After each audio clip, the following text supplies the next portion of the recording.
If anyone found out he was making weapons for the crown, he could end up in prison. A crowd of ragtag Continental soldiers were singing drunkenly in the corner. They had been getting louder, more out of control all evening, but Forbes gritted his teeth, tried to ignore them. He looked forward to the day when the British Army would put these insolent farmers back in their place. The door to the tavern swung open. Forbes looked up. He saw Mayor David Matthews walk in, looking anxiously around like he might have been followed. Matthews stood out in the rough tavern. He was way too clean, too well dressed. Matthews saw Forbes and sat down at his table. His eyes shifted to the drunken soldiers in the corner. Forbes told him not to worry. The men were far too interested in their beer to notice the two of them. Matthews handed Forbes an envelope under the table. It was his payment for the gun sale. Gunsmith counted the bills, but there was more in it than there should have been. He looked up at Matthews, who checked to make sure no one was listening. In hushed tones, Matthews said he knew that Forbes spent a lot of time inside the city's taverns, making friends over pints of beer. He was good at talking to people. Governor William Tryon wanted to use that skill to his advantage.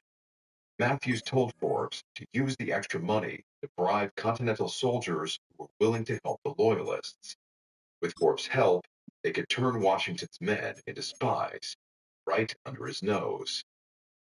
Forbes' eyes lit up. He looked over to the men drinking in the corner. They seemed far more interested in drinking than fighting for a cause. They were not rich men, yet they were emptying their pockets to buy the next round. Forbes glanced down at the bills in his hand.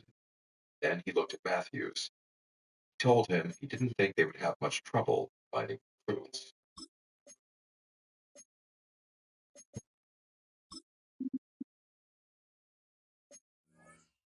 Going shopping. Yeah. At Aldi, we don't have massive stores that waste your time. Shop fast, and get home fast. Okay.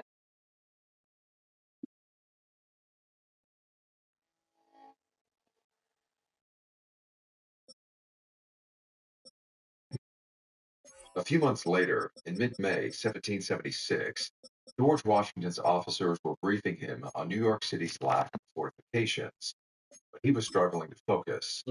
He had a daunting task in front of him. The Continental Army needed to build defenses around the city to protect against British cannon fire, but it seemed impossible to armor the whole city, especially when it was surrounded by water. Plus, Washington's soldiers were easily distracted by alcohol, gambling, and brothels. Suddenly, one of Washington's lifeguards burst into the room.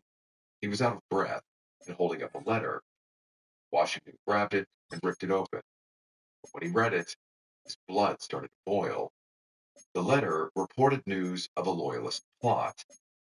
The personal valet of a New York congressman had been caught smuggling information to Governor Tryon's ship in the harbor. Washington put the letter down, rubbed his temples. The citizens of New York had been banned from communicating with the exiled governor for the last 3 months, but Tryon had evidently still found a way to get informants to come to him. Washington was tired of being a step behind Tryon. With every plot the Continental Army uncovered, it seemed two more sprang up in its place. Washington couldn't take direct action against Tryon, since he was protected in the harbor by a British warship. The Americans didn't yet have a navy. If he wanted to stop the governor spying, he needed to come up with a plan. Washington took a deep breath and dismissed the officers. It was getting late. He needed to think.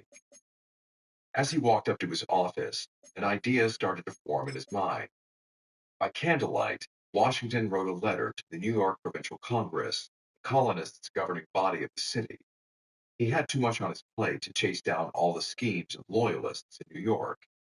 He needed a dedicated team of spy catchers to foil the British plans. As Washington wrote his letter, the Loyalist gunsmith, Gilbert Forbes, was becoming very friendly with two Continental soldiers at a tavern only a few blocks away. One was an Irishman named Thomas Hickey, the other an American named William Green. As they clinked glasses on their second round of drinks that evening, Greene toasted the health of King George. For a moment, Forbes eyed him suspiciously. He wasn't sure if the soldier was testing him, but trusting his instincts, he raised his glass and responded, "To the king." A smile crept onto Greene's face. Forbes knew he was right. They were on the same side. Forbes had suspected both men represented a growing strain of loyalist converts among the Continental troops. They were fed up with serving the American cause. They didn't get enough food, their pay was constantly delayed, and they slept in cramped quarters, often with more than 20 soldiers in a single room. But, as Forbes learned, the worst of all these offenses was General Washington himself. He didn't approve of the soldiers drinking, so he had banned the city from selling alcohol to them. If they were caught drunk in public, they would be whipped or imprisoned. Mm. The men had joined the army to fight for independence, but if their new country was already taking away their rights, they may as well go back to the British way of doing things. At least the English were teetotalers. Forbes told Hickey and Greene that he had a way for them to get back at the Continental Army and get paid. If they helped the British, they'd earn 10 shillings a week. Not only that, but when the British won the war, the men would receive land as a reward for their loyalty. The soldiers' eyes lit up as they listened to Forbes' pitch. Hickey leaned forward eagerly. He was almost 50 years old and had been a soldier his whole life. He whispered to Forbes that he was tired of being told what to do. He liked the thought of settling down in a place of his own, start a family after the war. He could finally be his own man. Forbes pulled a slip of paper from his coat. It was a list of soldiers who had turned their backs on the Continental Army. Hickey and Greene eagerly added their names to the list. Then they wrote down their unit's name. Both of them were lifeguards, General George Washington. Damn.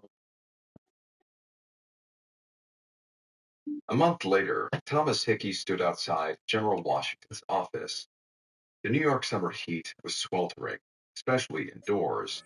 Hickey wanted nothing more than to get out of there.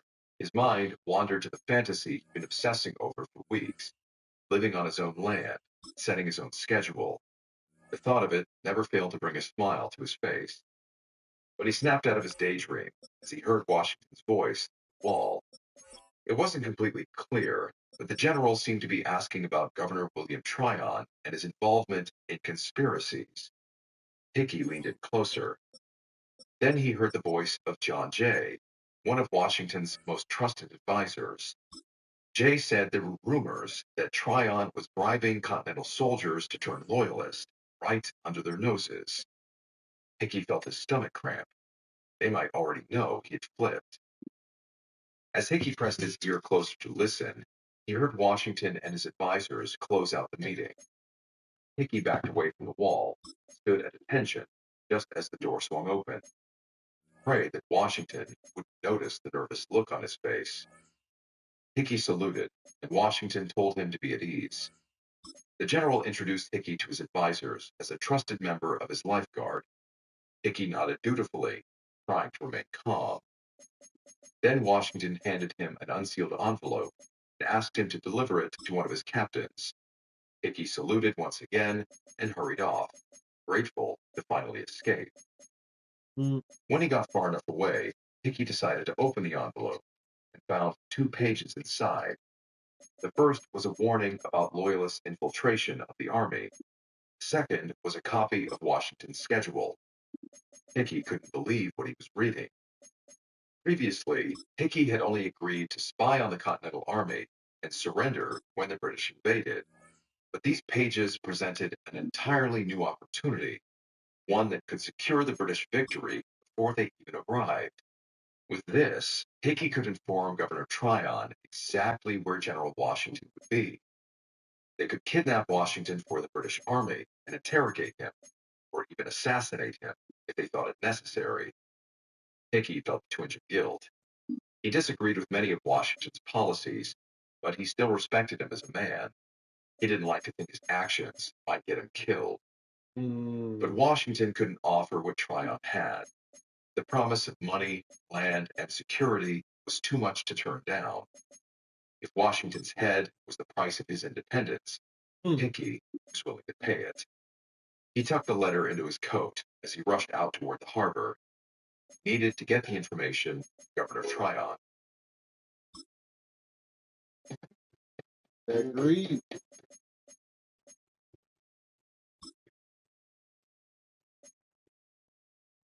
I ain't gonna come in front of a motherfucker and say, hey, you can do this, bro.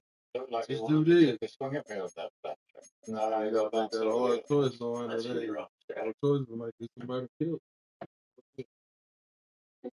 On June 15, 1776, Isaac Ketchum poked at his dismal jailhouse food. His ankles, which were bound in leg irons, were developing sores. He looked up at the fading light coming through the barred window at the top of his cell. His stomach churned. With each passing night he spent here, he felt less hope ever getting out. Ketchum had been stuck in the prison under City Hall for a month, sharing a cell with a rotating cast of loyalists and petty thieves. He was in for counterfeiting, even though he hadn't actually committed the crime himself. He had fallen in with some bad people and agreed to help transport the fake money they had made. But he got caught. And now, as a widower and father of 6, his children were left to fend for themselves.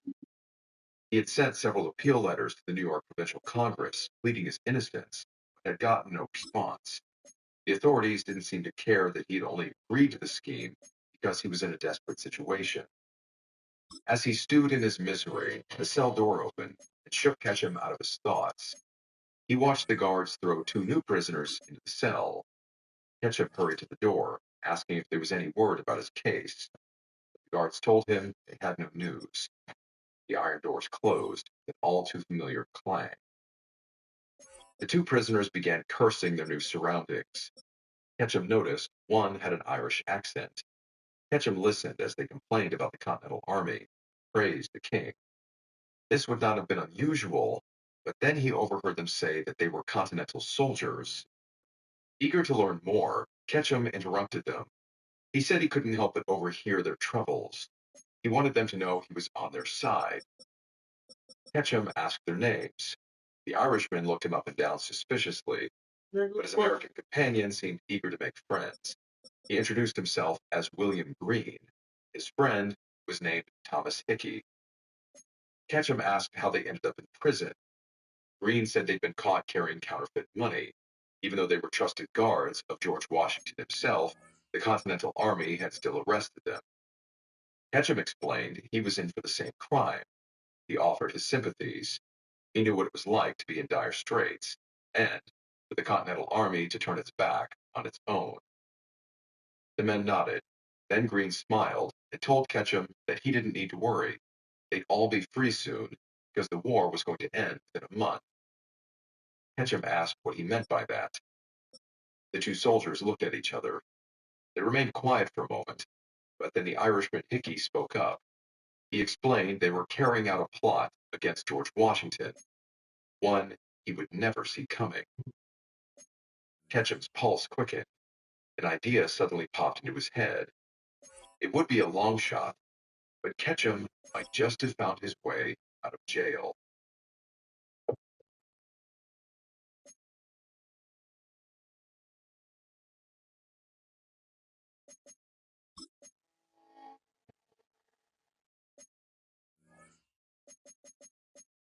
Two days later, on June 17, 1776, Isaac Ketchum fidgeted with the chains around his wrists.